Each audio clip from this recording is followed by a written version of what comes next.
Sebelum lanjut, jangan lupa subscribe dulu channelnya, dan nyalakan lonceng notifikasi, agar tidak ketinggalan update video islami terbaru, dari channel Termometer Islam.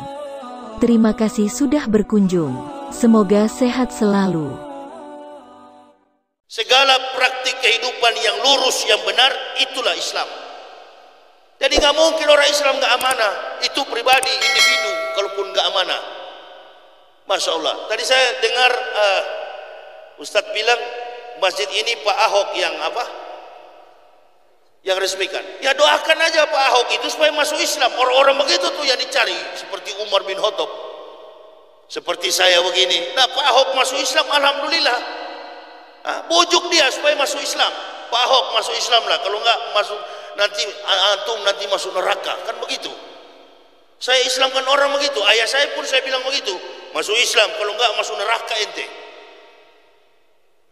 Saya juga beriman kepada Yesus. Yesus yang mana? Ya Yesus dalam Al-Quran juga kan Nabi Isa. Joni di Manado beda dengan Joni di Jakarta, kawan. Cuma persoalannya yang debat-debat di publik begini, di medsos begini, satu bukan ahli teologi, satu juga bukan ahli Islam. Perdebatannya secara alegoris, tafsir teorinya secara alegoris, tidak menggunakan pendekatan secara sistematis kontekstualis, tidak mendekatkan jantung perikop, dan tidak mendekatkan pada pemahaman historis kritis. Makanya dua-dua nggak paham. Coba sekali-sekali lah pimpinan gereja tertinggi di Indonesia tantang saya, kan begitu. Kami akan menantang Yahya Waloni. Itu baru laki-laki. Di TV One khusus untuk ustadz-ustadz, dan bilang Pak Karni Ilyas khusus untuk ustadz-ustadz dan pendeta-pendeta. Jemaatnya nggak usah ikut, tunggu aja di rumah. Ratingnya TV One naik itu Pak. Kalau di Metro tipu bagaimana Ustadz? Enggak lah kalau situ. Saya kan kemarin pendukung Prabowo, jadi enggak lah. Ini pasti ada cebong, ada juga kampret ini. Stop. Udahlah stop itu. Cebong sama kampret berhenti sudah. Brimob yang di sana kemarin itu juga saudara, sama-sama Muslim. Semua kita bersaudara, tentara saudara, ya. Orang-orang yang di luar bahkan yang bukan Islam pun saudara tetap, saudara sebangsa. Cuma doakan mereka supaya sadar bahwa kita ini sedang diadu dalam permainan politik. Ambon dulu kacau, Poso kacau. Saya sering ceramah. Tidak ada eskalasi konflik, tidak ada perang agama. Yang ada ialah Kristen dan Islam dijadikan kuda tunggangan untuk mencapai isu-isu politik. Dan saya curiga juga kasus Ustaz Somad ini politik, etiknya politik itu. Politik, duduk sama-sama lah. Kalau antum tidak suka sama Ustaz Somad, salah sasaran ente. Yahya Waloni ente lawan. Jangan di medsos. Jangan. Itu ada suka-suka ngomong di medsos, namanya Esra Sorow itu. Saya curiga dia bukan pendeta. Karena kalau pendeta pasti kaya dengan bahasa ilmiah. Pembahasannya alegoris, tematis yang dia bahas berdasarkan apa yang tertuang dalam Bible. Sementara Bible Kristen ini lumpuh secara footnote. Coba belajar Al-Quran. Abu Bakar istrinya membawa kayu api. Abu Jahal istrinya membawa kayu api. Saya pertama kali buka Al-Quran, ada footnote. Kayu api dijelaskan pada catatan kakinya, footnote-nya.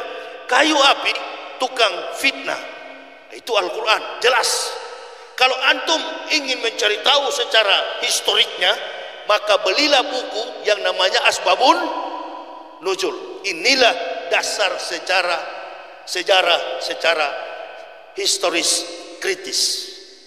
Jadi mempelajari sejarah secara kritis, eksegesi diletakkan dalam sebuah kebenaran agama, etika, logika, estetika. Termasuk yang saya bilang tadi, di dalam gereja pakai baju satu tali, pakai sepatu pentofel. Bahkan pendeta pun kalau mati pakai jas, dasi kupu-kupu. Dulu saya kuburkan pendeta itu banyak, sudah hampir ribuan pendeta saya kuburkan waktu mati. Terakhir itu saya kuburkan pendeta kakinya nomor 45. Seperti kukis pisang, dia terbuka begini, kue pisang itu. Jadi saya pakaikan sepatu dia, jebol depannya itu, robek. Cari sepatu di Manado nggak ketemu. Pendeta di Papua saya kuburkan. Kasih masuk di peti mayat, memang gagah. Tadinya nggak pakai dasi kubu-kubu, baru gagah pakai sepatu begini. Ini mau berangkat ke neraka semua ini. Saya kuburkan. Saya tanya istrinya, bagaimana Bapak tadi malam? Bapak berteriak-teriak minta tolong. Inilah barangkali kisah Nabi Idris meminta ingin merasakan mati, lalu dicabut nyawanya oleh malaikat maut. Sampai hari ini terompah sandal Nabi Idris masih tertinggal, karena beliau berkata bahwasannya Jibril, malaikat maut Israel, sesungguhnya kematian itu bagaikan kambing hidup dikupas kulitnya dalam keadaan hidup. Itu kematian yang akan menimpa kepada orang-orang kafir plus munafik. Dulu saya tahu cuma dua, kafirun, mukmin. Tapi sekarang ini ada ketambahan satu, kafirun, mukminin, and munafikin. Ini yang bahaya. Mana lebih bahaya, kafirun atau munafikun? Munafikun. Jagalah anfusakum wa ahlikum naro. Jaga diri kita dan saudara-saudara kita, keluarga kita dari api neraka. Jadi saya masuk Islam tuh istri saya ada hadir. Istri saya itu sama-sama dari kafir juga. Saya satu keluarga Pak Michael, 3 orang dengan 3 orang anak. Jadi kami satu keluarga. Saya bilang, kau kalau tidak mau masuk Islam, cerai kita. Tapi ingat baik-baik kamu, saya mau ke Jakarta. Di Jakarta banyak pedangdut muda, lewat kamu itu, lewat kau itu, banyak orang Islam cantik di Jakarta itu, lewat kau. Oh iya Pak, kalau gitu saya tetap ikut sama-sama. Ancam, kalau bini tidak ikut, ancam begitu Kel, ancam begitu. Itu tidak, lebih baik pisah di dunia daripada kumpul di neraka. Alhamdulillah, kalau keluarga saya di Manado juga banyak yang masuk Islam. Betul kamu bilang, memang betul. Oh, pendeta Yahya itu pendeta gila. Jangan marah Kel, nanti ente habis bersyahadat ini, tunggu. Keluargamu mulai caci maki, mulai menolak segala macam, aset diambil, dicaci maki. Jangan khawatir, saya sampaikan lebih dulu dari sekarang. Saya begitu masuk Islam langsung, itu pendeta gila. Saya nggak marah. Karena yang mengatakan saya gila adalah orang-orang gila. Tapi saya orang akademik, ditelusuri, disiasati secara ilmiah. Apa betul saya gila? Anak saya umur 2 tahun tanya sama saya, Pak, di mana Tuhan Yesus? Itu di dinding sana, yang lagi tersalib. Waduh, kasihan ya, luka-luka Tuhan ya. Ya memang luka-luka dulu baru kita masuk surga. Tuhan mati dulu baru kita masuk surga. Itu konsep doktrin Kristen. Nah, begitu saya tinggal di Bandung, saya tanya orang gila di lampu merah, saya mau uji apa betul saya gila atau ini yang gila. Saya tanya orang gila di lampu merah, orang Islam, cek ke dia, di mana Allah? Dia tunjuk ke atas. Anak saya tanya, saya tunjuk ke dinding. Mana kira-kira yang gila? Yang tunjuk ke dinding atau yang tunjuk ke langit? Di dalam Islam itu Al-Ali, ada kata Al-Ali, Allah Subhanahu wa taala di atas segala raja di raja, king of king. Jadi posisinya, tapi dalam pelajaran tasawuf Allah itu lebih dekat dengan urat nadi. Itu dalam tasawuf. Allah itu nggak ada di mana-mana, tapi dia ada dalam jiwa kita. Karena ditiupkan kita oleh ruhullah, dihembuskan pada 140 hari kita dikandung. Fi qararin makin dalam Islam. Tapi ketika dia tunjuk ke atas, mana kira-kira yang gila? Yang tunjuk ke dinding atau yang ke atas? Ini kan lagi sibuk masalah salib kan ini? Libur masalah salib yang tunjuk ke dinding atau yang ke atas? Sama-sama gila. Tapi yang lebih gila yang tunjuk ke dinding. Saya terus jawab, orang gila belum tentu sesat. Lebih baik dituduh gila daripada dituduh sesat. Orang gila belum tentu sesat. Orang sesat lebih daripada gila. Jadi kalau dituduh gila nanti Michael, Nggak usah marah, karena yang menuduh kita gila adalah orang-orang gila. Justru kita masuk Islam baru sembuh dari gila. Contohnya kalau ketemu Rocky Gerung, bagaimana kita satu kelas dulu di filsafat di Manado. Yang bisa bantah pikiran Rocky Gerung cuma Yahya Walodi. Yang tanya dia. Alhamdulillah saya dapat hidayah, dia tidak. Allahu Akbar. Doakan juga dia supaya masuk Islam. Tadi malam saya nonton beliau debat. Nggak bisa debat, itu filsuf. Satu kalimat antum buang, dia pegang satu kata, dia gulung. Jadi nggak mampu. Walaupun dan orang-orang begitu menginjak di bumi, menatap ke langit, tidak pernah menganggap diri tahu, sehingga selalu ingin mencari tahu. Jadi kalau antum cuma baca satu letternya, satu manuskrip, percuma melawan mereka itu. Dan di dalam Islam ini ruang lingkup keilmuannya bagaikan laut. Bahkan Allah katakan ditambah isi Al-Quran itu dengan 100 kali lautan tinta, tidak akan pernah berakhir kebenaran Allah ini. Makanya taat kepada Allah akan menghasilkan takwa, sabar menghasilkan takwa. Saya tidak panjang lebar karena ini ada pengislaman, jangan terlalu panjang supaya diundang lagi, masuk lagi, begitu kan? Michael siap-siap, kita akan mensyahadatkan saudara kita, Dedek Michael dengan ibu siapa di atas?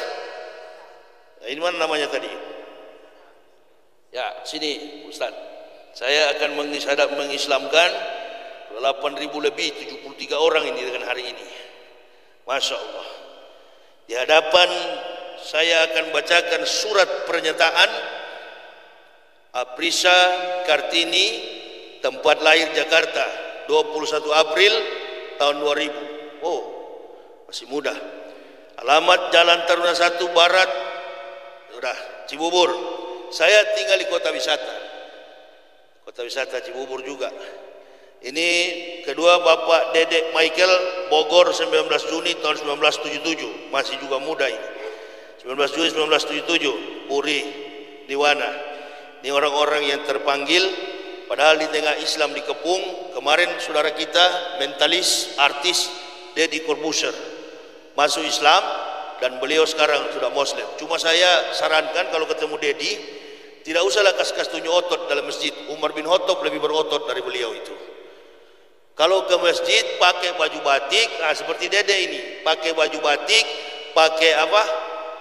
Peci. Nggak usah kasih tunjuk otot, malaikat maut sambar cubit sedikit sudah ke rumah sakit itu ya. Jadi di Islam itu bukan otot, otak, begitu ya.